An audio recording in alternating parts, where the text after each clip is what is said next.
যখন কৃষ্ণ জন্ম নিলেন দৈব কি উদরে, মথুরাতে দেবগণ পুষ্প বৃষ্টি করে।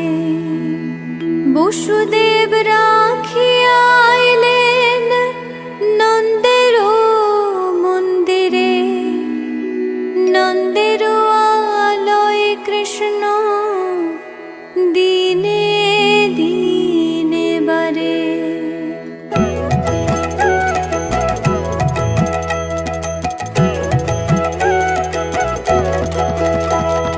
শ্রীনন্দ রাখিল নাম নন্দের নন্দন, যশোদা রাখিল নাম যদু বাছা ধন, উপানন্দ নাম রাখে সুন্দর গোপাল, ব্রজ বালক নাম রাখে ঠাকুর রাখাল।